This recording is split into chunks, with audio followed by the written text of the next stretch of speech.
Bir insan dünyanın sınırlarını zorlayıp da sonunda kendi sınırına çarpabilir mi? Ben İskender'im. Adımı büyük yapan şeyin yalnızca kazandığım savaşlar olmadığını, en çok da kaybettiklerimle öğrendim. Şimdi sana hayatımı başlık başlık anlatacağım ama bu bir liste gibi değil, tek bir yol gibi aksın istiyorum. Çünkü benim hikayem de öyle aktı. Bir adım diğerini zorladı. Her zafer bir sonraki sorunu doğurdu. Sarayda doğduğum gün annem kaderden, babam devletten bahsetti. Bu çocuk Pers'e yürür diyen de oldu, bu çocuk kendini yakar diyen de. Kehanet dedikleri şey çoğu zaman insanların korkusudur. Yine de o sözler omuzlarıma erken bir yük bindirdi. Makedonya sarayı güvenli bir yer değildi. Dengelerin sürekli değiştiği bir alandı. Babam Filip'ten şunu öğrendim. Güç her sabah yeniden kazanılır.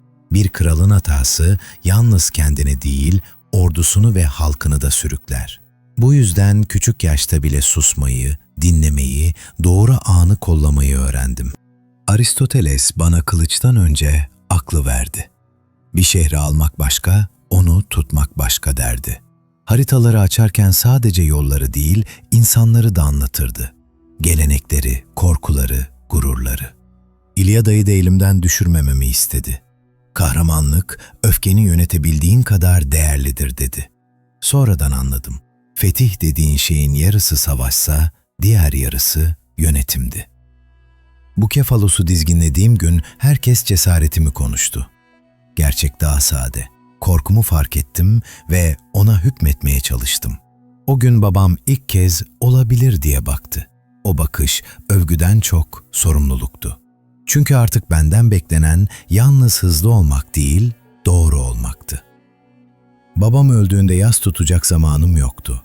Taht, üzerine oturanı ısıtan bir koltuk değil, hata yapanı yakan bir ateşti. İlk günlerimde sarayda kimlerin nabzı hızlı atıyor, kimlerin sesi fazla yükseliyor, kimler gençtir diye fısıldıyor, hepsini gördüm. İçeride dağılmayı engelledim, orduyu tuttum, rakipleri susturdum. Çünkü krallık boşluk sevmez. Yunan şehirlerini bir arada tutmak, düşmanla savaşmaktan farklıydı. İkna da gerekirdi, güç de. Pers'e yürümek istiyorsam arkamın sağlam olması gerekiyordu. Aksi halde sefer başlamadan biterdi. Tebai'de sert bir karar verdim. O gün adım korkuyla birlikte anılmaya başladı. Bu kararın bedelini en çok geceleri ödedim. Çünkü bir lider kararıyla büyür ama kararının gölgesiyle yaşar. Tebai'den sonra herkes şunu anladı. Bu yürüyüş geri dönmeyecek. Ben de anladım. Artık genç kral değil, geri dönüşü olmayan adamdım. Hellespont'u geçtiğimde artık yalnız Makedonya'nın kralı değil, Pers İmparatorluğu'nun düşmanıydım. Bundan sonrası sadece cesaret değil, erzak, haberleşme, disiplin, para demekti. Orduyu ayakta tutan şey çoğu zaman kılıç değil, düzendir.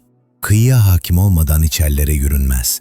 İkmal hattı koparsa en güçlü ordu bile aç kalır. Granikos'ta ölümün ne kadar yakın olduğunu gördüm. İssos'ta ise Pers'in yenilebilir olduğunu. Darius'un geri çekilişi kapıları araladı ama beni de hızlandırdı. Onun ailesi elimdeyken onları aşağılamadım. Çünkü bazen bir imparatorluğu yıkmanın yolu düşmanı rezil etmek değil, düzenini çökertecek psikolojiyi kurmaktır. Hız, zafer getirir. Aynı zamanda hatayı da büyütür. Sur beni sabırla terbiye etti. Aylarca sürdü. Duvarı yıkmak kadar ordunun moralini ayakta tutmak da savaşın parçasıydı. Şehir düştüğünde kazandım ama bazı zaferlerin tadı ağır olur. Orada şunu da öğrendim. Bir şehri almak korku yaratır, adalet göstermek kalıcılık yaratır. Mısır'da bana kurtarıcı diyenler oldu. Ben orada bir şehir kurdum, İskenderiye. Çünkü kalıcı olmak istiyorsan yalnız yıkmaz, inşa da edersin. Liman, yol, idare. İmparatorluk kağıt üstünde değil, günlük işleyişte ayakta kalır. İnsanların yarına güveni yoksa bugün bile senin değildir. Siva'da söylenenler efsaneye dönüştü. Benim için asıl soru şuydu. İnsanlar buna inanırsa benden ne bekleyecek? İnanç büyüdükçe hata payın küçülür. Bir gün kendini seçilmiş sanarsan, en küçük itirazı bile düşman görmeye başlarsın. İşte o an tehlike içeriden başlar. Gaugamela'da Pers tahtına giden yolu açtım. Persepolis'te ise görkemle gururun nasıl yan yana durduğunu gördüm. Ateş meselesi hala konuşulur. Ben o geceden sonra şunu hissettim. Kazandıkça içimdeki ses dur demeyi zor öğreniyor. Babil'e girdiğimde herkes beni alkışladı. Bense alkışın arkasında bekleyen hesapları düşünmeye başladım. Darius'un sonu benim kılıcımla olmadı ama sonucu bana yazıldı. Fetih büyüdükçe yönetim ağırlaştı. Satraplar, vergiler, garnizonlar. İnsanlar teslim olur, alışkanlıkları teslim olmaz. Bunu anladıkça daha sert, daha temkinli oldum. Her yeni şehir yeni bir sadakat testi demekti. Dağlarda savaş uzar, yıpratır. Roxana ile evliliğim doğuyla bağ kurma çabamdı. Herkes bunu aynı niyette okumadı. Sonra Kleitos. Bir gece, bir öfke, geri dönüşü olmayan bir sonuç. O an anladım. En tehlikeli düşman bazen içindeki kontrol kaybıdır. Ertesi gün bütün zaferlerim suskunlaştı. Çünkü insan bir dostunu kendi eliyle kaybedince kendine hükmettiğini sanamaz. İmparatorluğu bir arada tutmak için kültürleri yaklaştırmaya çalıştım. Susa'da düğünler yaptım. Ritüelleri değiştirdim. Yeni bir düzen kurmak istedim. Fakat Opis'te ordumun yüzünde yeteri gördüm. Onlara konuşmak zorunda kaldım. Sizi ben yükseltmedim, birlikte yükseldik dedim. Bir liderin gücü askerinin dayanma sınırına kadardır. O sınır aşılırsa imparatorluk içeriden çatlar. Hindistan'da savaşın dili değişti. Hidaspes'te Poros'la çarpıştım. Kazandım ama ona saygı duydum. Çünkü bazı krallar yenilse bile eğilmez. O duruşu görünce zaferin tek ölçüsünün güç olmadığını bir kez daha anladım. Yine de daha ileri gitmek istiyordum. Sanki haritanın sonu beni kışkırtıyordu. Hifasis'te ordum yürümeyi reddetti. Ben ileri gitmek istedim, onlar eve dönmek istedi. Geri dönüşü seçtim. Sonra Gedrosya. Düşman yoktu. Susuzluk vardı. Bir gün bana bir avuç su getirdiler. İçmedim. Çünkü komutan askeri susuzken su içerse artık aynı yürüyüşü paylaşmıyor demektir. O çöl fetihlerin gerçek bedelini bana yazdı. Babil'e döndüğümde hala planlarım vardı. Ama Hefaistion'un ölümü içimdeki dengeyi kırdı. Ardından ateş yükseldi. Günler kısaldı. Odamda konuşmaların tonu değişti. Herkes aynı anda iki şeye bakıyordu. Yaşayan bana ve birazdan boşalacak tahta.